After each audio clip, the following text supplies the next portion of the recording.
everyone. My name is Arthel Neville. I am from the Neville family in New Orleans, the Neville brothers. My father, Art Neville, Aaron, Charles, and Cyril are my uncles. So I come from a music family, which is why I am so happy to be here with my sisters in music family, if you would, Timlin and Casey. I'm so happy to see y'all. How are you? We're doing well. We're doing well. Thank you, Arthel, for doing this. Very good. Well, this is very important. You know, we're living in crazy times, so we have to move on. And we all know that music is really the thing that's keeping everybody sane. I don't know how many, virtual concerts I've tapped into, but, and that brings me, I want to start here with the Nat King Cole, Generation Hope organization. If you could talk right now about, what is your focus? What is your mission? We want to start by just saying we were born, as you know, into a musical family, as you were. And we listened to all genres of music. We listened to jazz, classical, of course, the standards, pop, R&B. So we can't imagine life without music. We can't imagine the children not having music in their lives.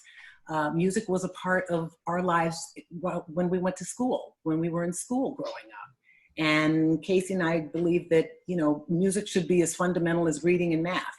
And it's not anymore. And again, we just can't imagine today, these kids, especially in these times, not having that amazing power of expression. So we started Nat King Cole Generation Hope in 2008 as a way of in memory of our father and to preserve his legacy and the Cole family legacy. And the mission is to provide music education to children with the greatest need and fewest resources by funding programs that provide for mentoring, instruction, and resources. And it's so key because, I agree with you. Music is everything. And music was always in my house. And same thing for me. I grew up listening to all genres of music, so I have an appreciation of a wide range of music. And I know that's what y'all are doing there, with the foundation, and making sure that the young people continue to get that nourishment that is so rich through music. And so, but I know in these times, various organizations are making adjustments and alterations, and I'm wondering if you guys are doing the same thing. We are, like as you said, with this crisis in this world, we have to adjust. And as far as that goes, we are moving to virtual programs. We have our Summer Strings program, which we are so very proud of here in Palm Beach County. We're going on our ninth year, and also in Chicago. So we will be moving those to, which is everyone's kind of doing that today, is virtual, with little boxes. And we're going to be looking at summer cyber camps. We will be we've already started working with teachers online. So we're hoping that our vision, and our mission, that we could still accomplish it, just on a different platform for the time being. No, you're smart to do that. Everybody's doing it. And honestly, especially, y'all work with young people, and young people, as we know, they're so adaptable, and they're like sponges. So, while we, the adults in the room, are going, okay, how do we switch the gears for the future? You're already putting the gears in motion, going virtual. And so many teachers and legendary performers, they're willing to make the changes too, because whatever it takes to keep the music alive and to make sure that young people are getting that education, that music education. Yeah. Agreed. Absolutely. And also it is our hope to expand and increase our impact. So virtually, we will be able to do that by going virtual. We will be able to reach a broader audience. So we're excited about that. Yeah, that's great. I don't know if this is part of the plan, but I'm sure, if you would, partner with or collaborate with some of the premier music schools. Nope, that's my boy George. I'm so sorry. That's my furry son. I apologize. If you collaborate with some of your, some of the premier universities and colleges that, focus on music, I'm sure they would be interested in, because your father is completely legendary, and he paved the way for so many performers, and he showed us what it's like to be able to do this thing that we didn't always know we could do before we saw him do it, and do it so well. So I'm sure that you have a lot of schools that would be in universities would want to collaborate with you, even if it's just tapping into some of the teachers they have on board, or some of the getting access to some of their instruments, etc. But we'll talk about the instruments and stuff a little bit later. Listen, you're already making the changes, but you've already had successes. So I want to talk about that, in terms of your past successes, because you have to win in that. I mean, that's really important. People want to know what you've done, and I want you to share some of your bright spots. Yeah, we are really proud of our, as Casey mentioned, our Summer Strings program. We are celebrating this summer 9 years with that program. That is here in Palm Beach County.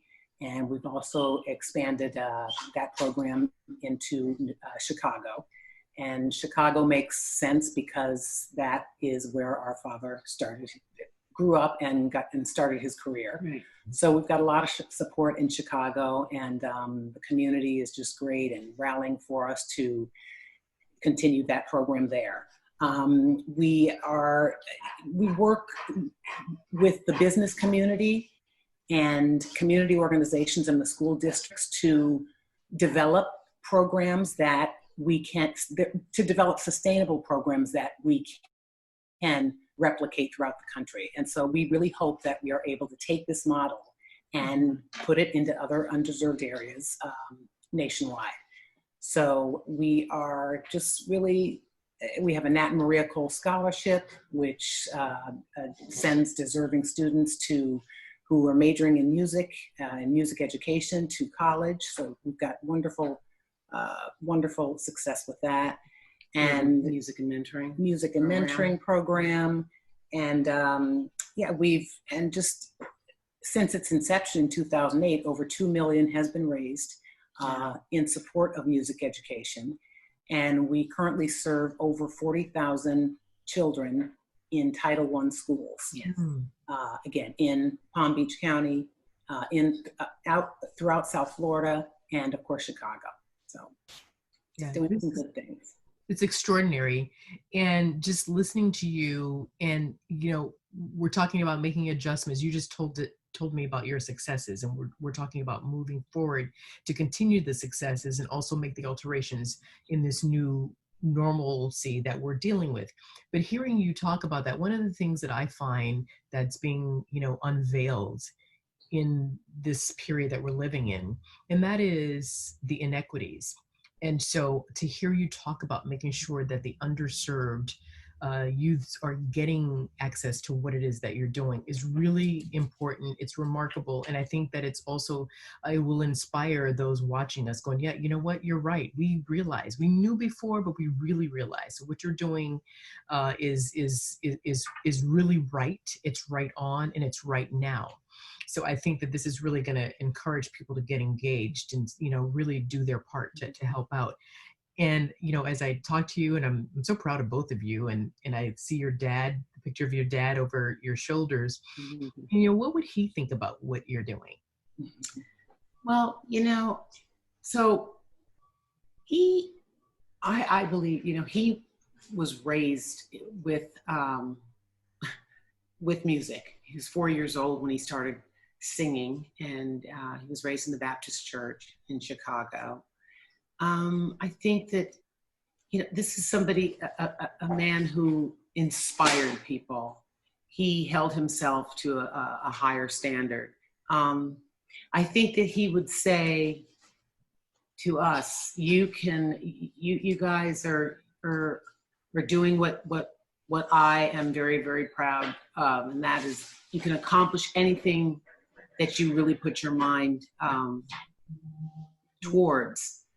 With the kids, I think that basically music connects us all. And for our dad, he was a trailblazer. He struggled through a lot of adversity. And again, as you were saying, Arthel, serving it's underserved children. That's our focus. Those are the ones that can prevail in spite of anything else that they're facing, given the encouragement and the support and the passion for what they love so much. So I think that he would say bravo. Oh, yes, he would. How can anyone who's watching, how could they engage with you and your organization? We have our website, which is natkingcolegenhope.org. And you can just Google, if you Google Nat King Cole Generation Hope Inc., you will see, it'll provide you information on more on who we are, what we do, and how you're able to support and get involved. Mm-hmm. Mm-hmm. And it's Nat King, Facebook, Instagram, Twitter, and all of that. And the website is natkingcolegenhope.org. That is correct. Yes. Yeah. Just want to make sure that you don't have to spell out generation. It's just natkingcolegenhope.org. Yes. We got that out there. I want to switch gears a little bit because, of course, your father is legendary. As you know, you have a famous sister as well, and that's Natalie Cole. And so I want to take this time right now to tell everybody about the Natalie Cole Foundation Hope Challenge. And again, this is something that you can participate through the Nat King Cole Gen Hope website. And so basically how this is going, I'm sharing this with everybody, Timlin and Casey, hold on for a second. I want to let everybody know that you go to the website and donate. And what we want to do, at least for the first 25,000. So for instance, if I donate $500, I want someone out there to match my $500 donation. Someone else does $1,000 and somebody else will match. Somebody else does 10,000, somebody else can match. So we can kind of, have a little bit of a challenge in the beginning. So we are having fun with each other as we're raising money for a good cause. So it's the Natalie Cole Foundation Hope Challenge. We're hoping that we can all match each other's donation for the first $25,000. Of course, if we can go beyond that, hooray, because this is really needed to get the funds in there. And as you heard Timlin and Casey tell you earlier, that the money is going to educate the students. It's going to get instruments, because there's so many kids who want to learn how to play. And how do you play if you don't have an instrument to play on, right? Right, that's right. So, I mean, you can tell them other ways that what great use you put that money to. People want to know. Yeah, we have so many different programs and so many, the demand, we said that we've served so far 40,000 children, and we've raised $2 million, but the demand is so much greater. It's great, but we need the support and the resources that we do provide, the instruments that we give the kids, the mentoring programs, which are so great. Mm-hmm. We can't do this without the public. Very important for our viewers to know that we are not a foundation. We are a nonprofit. We are a 501c3 nonprofit organization. So we depend on grants and the public and corporations and private donations to survive. Right. So it's just so important that we talk about the fact that it is such a great need that we can't do it without right. Right. No. That's so important. And I want to add something to that in a second. Do you hear that alarm going off in the background by any chance? Yes. All right. I have to get someone to change that because and we can edit this. This is the time we live in.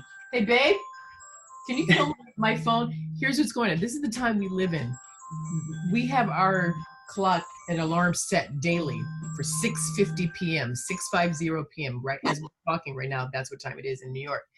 And why? Because at 7 p.m., everybody goes out to your balcony or your window and you bang the pots and you clap and you salute the frontliners who are, the doctors and the EMS folks and all the nurses who are out there taking care of the people who are going through and dealing with coronavirus. And that's the time we live in. But it also, just a transition, it talks about how much people want to be a part of it. People want to help. And right now, Timlin, something you just said that no one, all small businesses, you're not a business, you're a 501 nonprofit, 501c nonprofit, but all people who all the little engines that could need assistance, and that's what we're doing here. And we want to make sure people know what it is you're doing. We could see and hear your passion, and you've had some successes. You want to keep it going. You've served so many children in so many great ways. And, one of the ways that we're doing, and I've been part of your fundraising before, you've had the wonderful, the other ways that people typically raise funds. It's, it's galas and this and that. But I can tell you for a fact, or tell the people watching, that I've been a part of it. And I know that you do it well, but you don't do it to a point where you're looking around going, okay, well, I know your money is going to these kids, is what my point is. It's not exorbitant overhead. And that's what I like about what you're doing. It's a very, and to your point, we are happy to say that 80 cents for every dollar goes directly back to our programs and services. So 80 cents on the dollar. So we are all about putting it right back to where we need to do it. We're not about napkins and champagne glasses. It's direct to the resources. To the mission. I've seen that firsthand. So that's why I'm here. Listen, I love you guys because y'all are my friends. But I know you too, because I know the integrity that you have as women. And that's what I respect about you. And I know what you're doing in this organization. So that's why I'm here. I wouldn't, just because I like you, I wouldn't do it if I didn't believe in what you're doing. And I believe in what you're doing. So before we go, I want to tell everybody one more time about the Natalie Cole Foundation Hope Challenge. So here's how it works. So you go to natkingcolegenhope.org and you'll see the little button to donate. And so basically how that goes is, what we're going to do is we want to match some funds. So for instance, if I go and donate $500, maybe one of you will match my $500. Somebody else goes and donates $5,000, one of you will match that. And the goal is we're going to do this matching up to the first $25,000.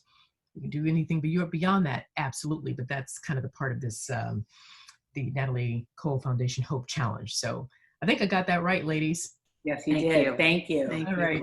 Hopefully we'll see some good results. Yeah, really, really, really important. I don't know if you have any final messages or anything before we go. Again, I think that in these times, we're living in uncertain times. You can't say that enough. But the one thing that is certain is the benevolent power of music. Yes. And we cannot underestimate enough that power. And at the end of the day, we are looking to help create good citizens. We're looking to improve the quality of children's lives through music. And we're in a world that needs more compassion, more humanity, and a greater sense of purpose. And so that's what we're at the end of the day looking to do. Just produce goodness. Yeah. And music is one of the bonds that does tie, in this terrible time that we're all in. That is the common, that's the life source. That is when I do believe we are all in this together. When you want to talk about the thread of music that bonds us, that binds us, then yes, we are all in this together. I just want to share, And one feel-good story that Casey and I, that always makes us smile, was a couple of years ago at our Summer Strings camp, the last day of the 2-week session. One of the moms of the students walked up to us and she said, "Thank you. Thank you for giving my son the opportunity of this wonderful program. He is complete." Wow. And that says it all. Yeah. Mission accomplished. Yeah. No pun. So we have more moms that are feeling that way and kids who feel complete. That's wonderful. Music Journey is medicine. Yes, indeed. The healing salve of the soul. We'll leave it at that.